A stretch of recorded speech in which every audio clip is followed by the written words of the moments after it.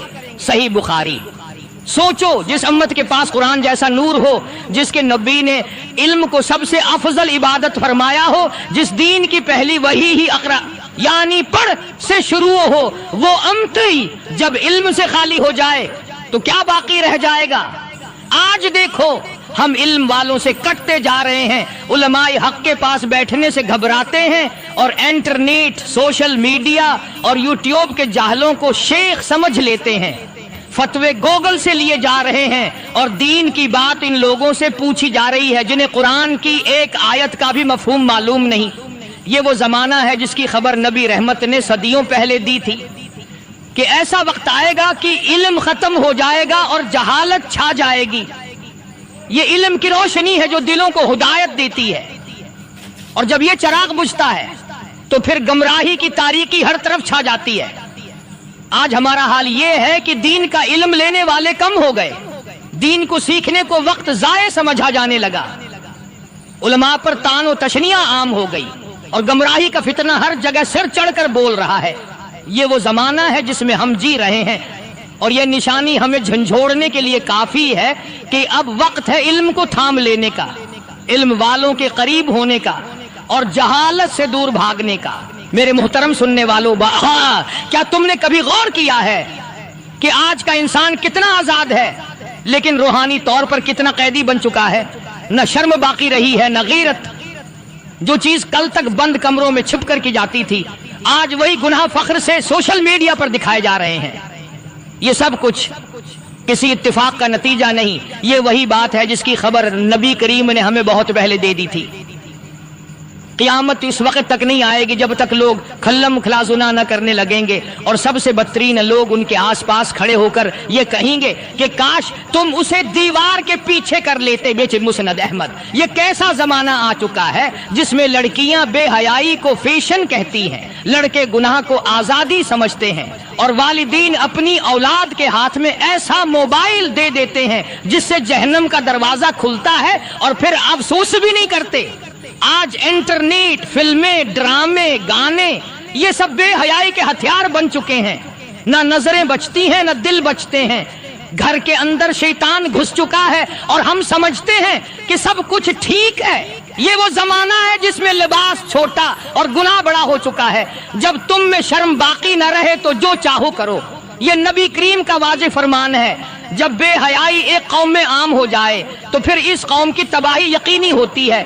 پھر نہ عزت محفوظ رہتی ہے، نہ نسلیں، نہ گھریلو سکون، نہ دلوں کا چین، اور یہی سب کچھ تو آج ہو رہا ہے۔ یہ فحاشی اور بے حیائی یہ کسی فرد کا ذاتی گناہ نہیں رہا، یہ اب معاشرے کا اجتماعی مرض بن چکا ہے۔ میرے محترم ساتھیوں، کیا تم نے غور کیا ہے کہ ہماری گھروں کی فضا میں وہ برکت، وہ سکون، وہ محبت کہاں چلی گئی ہے؟ کیوں آج ماں باپ کی آنکھیں ہمیشہ نم رہتی ہیں؟ کیوں ان کے دل ٹوٹے ہوئے ہوتے ہیں؟ کیونکہ آج کا بیٹا اپنے باپ کی بات پر ناک چڑھاتا ہے، ماں کی زبان کو کاٹتا ہے، اور سمجھتا ہے کہ وہ آزاد ہے۔ یاد رکھو،